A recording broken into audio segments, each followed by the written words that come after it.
What's up, everybody? Welcome into another episode of Tide Talk Live. Stacey Blackwood, joined as always by my good buddy Jake Thomas. Jake, week one has arrived. The football season has arrived. We're going to be discussing Mm. the Alabama and Utah State matchup here in just a few minutes. First of all, Jake, how you doing, buddy? Good to see you. I'm glad football is back. Man, ain't kidding, brother. I'm super excited, super pumped. I'm afraid that this week's going to drag by because we got something at this weekend to look forward to. But I'm hoping it drags. It goes by pretty quick. I mean, Monday felt like it went pretty good today, so let's hope the rest of the week goes like that. Yeah, no doubt. And before we really dive into the episode, y'all know the drill here. If you're not already, hit that subscribe button, hit that notification bell, give this video a thumbs up, and we want to hear from you guys. Jump in the comment section and give us your score prediction for the Alabama Utah State game right now. We can't wait to read all those comments and see what you Yeah. guys are thinking this game's going to turn out. We're going to be commenting there as well, and of course, you're going to hear our score predictions on this episode as well. But Jake, before we get to the preview of the matchup with Utah State. The depth chart was released today. I just kind of want to get some of your thoughts from the depth chart, what you initially thought when you seen it, any surprises that you might have from that. There was a few surprises. Maybe not really a surprise, but Kobe Prentice has balled out this fall, and he has been awarded a position, a starting role there at the slot receiver. So kudos to him. I mean, he's a freshman, just got on campus, and he is balled out. The other thing to me is we have moved Tim Smith out to end, and now DJ Dell and one Jaheim Otis, another freshman, are going to take turns there at nose guard. So I'm very excited about that. We know what DJ Dell can do, but just what Jaheim Otis has come in this and done is remarkable, and just seeing it paying off for him potentially. That's what I'm glad to see. Yeah, I think you're going to see you talking about the defensive line. I think you're going to see a multitude of packages and Yeah. different rotations there along the defensive line because you talked about those guys. We didn't mention Jamil Burrows or Justin Mhm. Aboybe, so there's Yep. going to be a lot of different, I guess Byron Young. packages. Yeah. Yeah, Byron Young, Mhm. another really good player there along the defensive line. So I'm excited to see how that works out this fall because we talked about it all summer long. Really, how there's not really that true superstar in the middle of that defensive line, and maybe one of those guys can step up and be that guy. But there's going to be a committee approach, I think, and Mhm. all those guys can play and kind of can contribute in different ways. And you also talked about Kobe Prentice, Mhm. taking over that starting slot position with the absence of JoJo Earl, who was having a phenomenal camp up until his injury. And ever since then, Kobe Prentice has just stepped up and made plays. He made plays in both scrimmages. And another wide receiver that's made plays throughout this fall is Trey Holden, who, you Yeah. know, took over a spot from Ja'Cory Brooks. Yeah. So yeah, that's a little bit surprising. Now you got to remember Trayshawn Holden is an older player. He has more experience. He has some experience with Bryce Young, so that's key. And Holden has been really playing well this fall. So, but I think you're going to see different combinations at wide receiver as well. You could probably see Holden in the slot some. You can see Burton in the slot some, and then you have Ja'Cory Brooks out on the outside on the perimeter. So I think, like the defensive line, you're going to see a by committee approach from the wide receiver group, and it's not really going to be a dynamic duo like it was last season with Jamison Williams and John Mechie. That's Right. taking 80% of the catches almost. I think you're going to see a more by committee approach from the wideouts, and I'm really excited to see how all those guys kind of mesh together Mhm. here against Utah State coming up. Any other surprises to you from the depth chart, real quick? Kendall Randolph, I know, it's not really a surprise. I mean, I guess it kind of is because, I mean, he took over Cohen's spot, but maybe it's because Cohen is still physically and maybe mentally not ready yet. And he's done really well, given his time. And he knows the team because he's been, Randolph's been there forever. So, I'm happy to see him get his chance, but I do expect Cohen to eventually take back that spot just Yeah, I because, I would agree with you on that. mm, Cohen missed over a month or so dealing with some mental health issues, and he seems to be back in good shape now and doing the things he needs to be doing to earn his way back onto the field. And I'm with you. I think eventually Cohen will get that spot back, and you're going to see Kendall Randolph kind of be that guy who can play multiple. I mean, he can really Yeah. play all the positions on the offensive line, other than center, maybe. And also he can kind of be that hybrid offensive tackle, tight end. In a different packages there at the goal line or in short yardage situations. So I think you're still going to see a lot of Kendall Randolph, even if Cohen Yeah. comes back and takes that starting left guard spot away from him. So there's a Mhm. lot of moving pieces there on the offensive line. And another guy, a true freshman, Tyler Booker, is listed as a Yeah. team right guard. That's something to Mhm. be looking out for. He's not going to overtake Emil Ekiyor by any stretch, but that what that tells me is that they see a lot of potential in Booker because he's passed over some guys, like a Jaden Roberts or like a Terrence Ferguson. So Mhm. there's a lot of hope and promise there in Tyler Booker. So I'm excited to see how that plays out this fall as well. Absolutely, and I mean he's really good. I mean there's so much depth everywhere on this team that any of these guys could step in and play, and I would feel confident in it. So it's crazy how loaded this team is this year. No doubt, no doubt. Mhm. They have a chance to Mhm. be special, and They do. they have a chance to get it started this Saturday, Jake, against Mhm. Utah State. Utah State, of course, has already, won their first game of the year in their Week 0 matchup with UConn. They started out a little sluggish, Jake, Yeah. but they were surrendering a lot of yardage on the ground to the Huskies, and that's a recipe for disaster against Alabama. But they did, start playing better there in the second quarter and beyond, and kind of took control of that game in the second half, and was able to come out with a victory. And in the early part of the season, and really any time of the season, a win is a win. And they got their feet wet. They kind of know who they are a little bit more than what they did heading into that matchup. And so, with a game under the belt, heading into Bryant Denny Stadium to take on one Alabama, Jake, what are you expecting to see from this Utah State team as far as matching up with the Crimson Tide? Unfortunately, they don't really match up real well. I just know if some of the guys watch that game, especially Jameer Gibbs, and see that defense getting shredded, he's just licking his chops. He's ready for Saturday. I mean, I Yeah, think the UConn guy had like 150 yards in the first half. yeah. Just imagine what Jameer Gibbs is fixing to do. But I do expect Utah State to maybe hone in on that a little bit better this week in practice. Because I mean, it is a different animal. But I just don't see how Utah State does much, in this game. Alabama's hungry. They're ready to fight because how disappointing the ending was last season.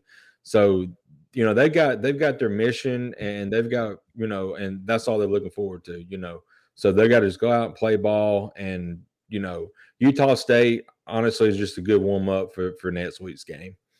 Yeah, and I'll say this about Utah State: they're coming off an 11-win season. Hmm. They beat Oregon State in the bowl game, finished the year within the top 25. So they had a really good 2021.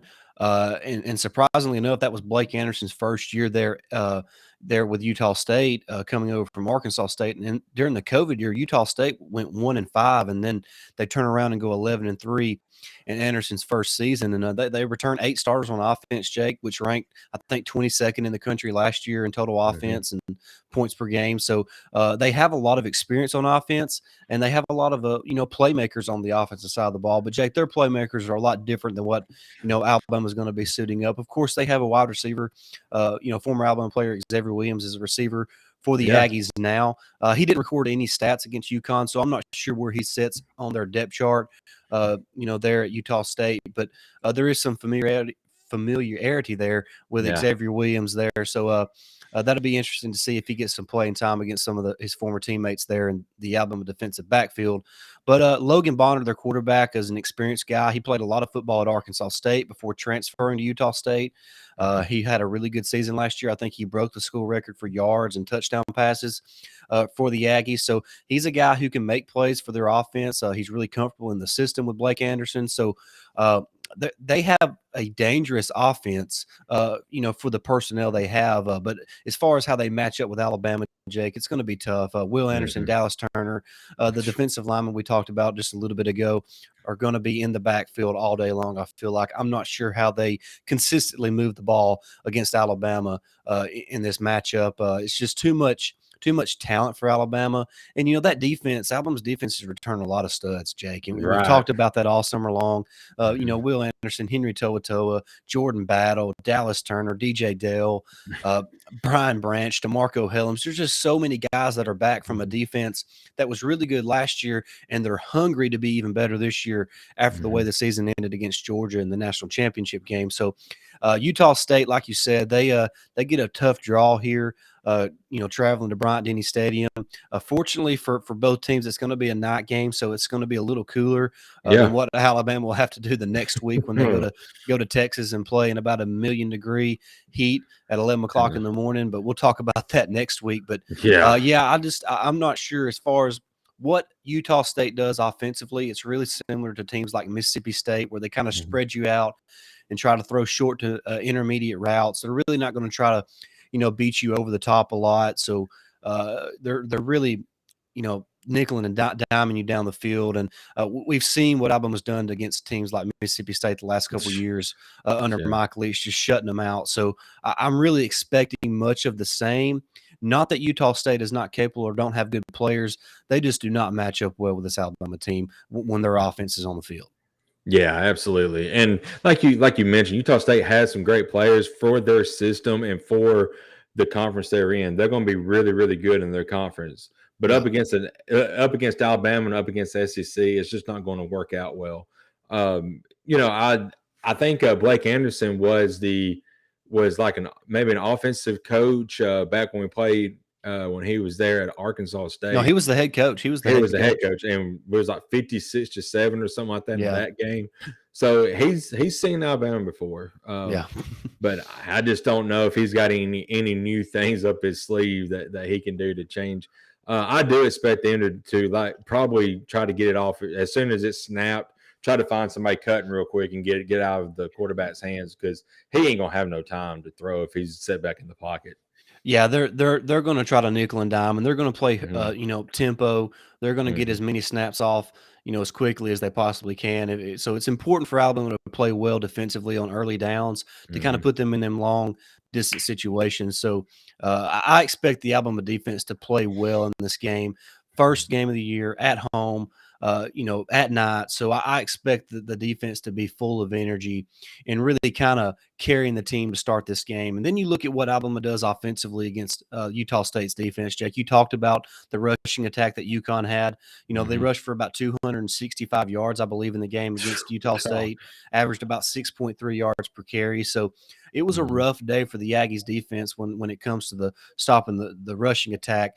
So, and I know this, I went back and watched the whole entire first half of the UConn Utah State game, and Jake, the second play that UConn had, their running back broke a 50-yard run. And Jake, if that had been Jameer Gibbs or Jace McClellan or Rodale Williams or any of Mhm. the stable of backs that Alabama has, it would have been a touchdown. He Right. just the guy for UConn just didn't quite have enough speed to take it to the house. But Mhm. Jameer Gibbs, it would have definitely been a house call for Mhm. him Yep. and the other talented backs. So, and it's not the fact that Utah State missed tackles.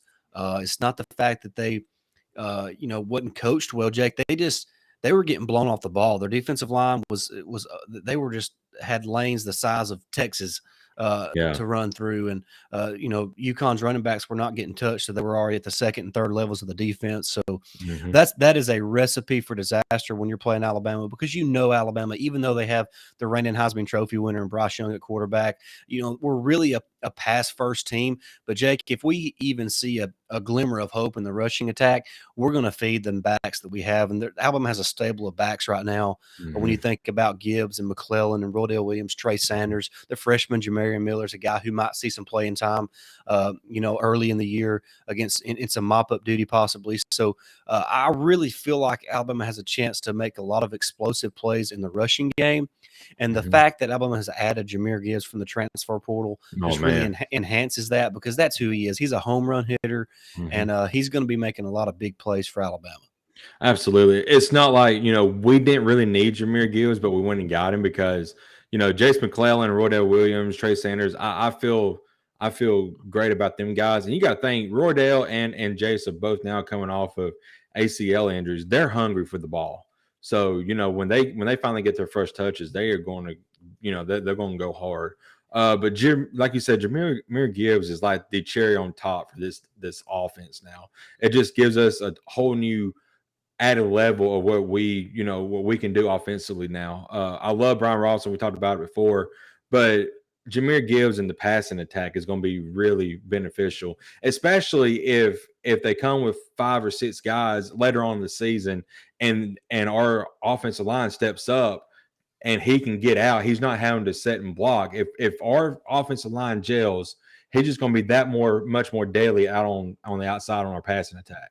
Yeah, So, no doubt. And the offensive line is obviously a position that Alabama fans are going to be watching with a mhm. close eye because of all the question marks that we've had this entire offseason because of the underwhelming performance that they had in the 2021 season. I really think you're going to see an improved group, Jake. And Yeah. whether Cohen is there or Randolph is there at left guard, I still think you're going to see a much improved offensive line for Alabama this year. But Jake, if you don't have anything else to add on the preview, there's something I want to do real quick. You don't know what I'm doing. It's Uh-oh. just kind of hit me all of a sudden. So this is just I'm just going to ask you a couple questions, kind of rapid fire. You just give a quick answer, and then we're going to wrap this episode up with a nice bow and send everybody off with our preview show. But real quick, Jake. All right, who is Alabama's leading receiver in the Utah State matchup? I'm gonna say Kobe Prentice. Okay. Who is Alabama's leading tackler against Utah State? Um, I'm gonna go with Dallas Turner. Dallas Turner, leading tackler. Okay. Mhm. All right. Last one. Over or under 2 turnovers forced by the Alabama defense. I'm going over. Okay. Okay. Mhm. All right. Yep. Well, that was a little rapid fire there with Jake that we just did off the cuff. So, but Jake, we're gonna do our picks now. Then we're gonna head out. The line is what 41.5 right Yeah. now. 62.5 is the over and under. Does Alabama cover the spread, Jake? Give us your score prediction. I think they do cover the spread. I'm looking at, maybe like a 56-7 type game. Maybe Utah State gets a late field goal and make it 52-10, but I don't think they score on the first unit. I think it'd be like the second unit that they come in late, like in the fourth quarter, and score on if they get a score. But that's my 56-7. 56-7. Okay, we're Mhm. really close. I'm going to say 52-10 Alabama. So Mhm. it's right Mhm. there covering the spread, Yeah, or right there, real close to it. So I think that's about right.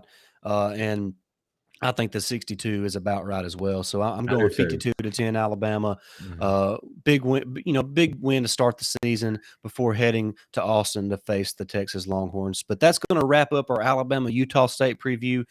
Thank you so much for watching. Like we said, jump in the comments and Mhm. give us your score predictions for this matchup, the week 1 matchup of the college football season. So excited, Jake. I cannot wait for Saturday to get here. It's going to be a I lot of know. fun. It's going to Yeah. be a big year for Alabama, Jake. I really feel like they have a chance to win it all undefeated. I really think they have a really good chance of having a special season in Tuscaloosa. I do too, man. I'm excited. It's here. We've been waiting on summer. It seemed like summer just drug, but it's here. And for the next several weeks, I have no plans on Saturday except watch football all day long. That's That's it. exactly right. But if you're not already, hit that subscribe button, hit that notification bell, give this video a thumbs up, help this video reach 100 likes and more. We know you can do it. You're just sitting there. All you got to do is hit a little button and it's going to give a Boom. thumbs up. It doesn't cost you anything. It's completely free. So just do it. Exactly. Yeah. All right, guys, we're going to head out. Thank you so much for watching. And until next time, roll tide. Roll Tide.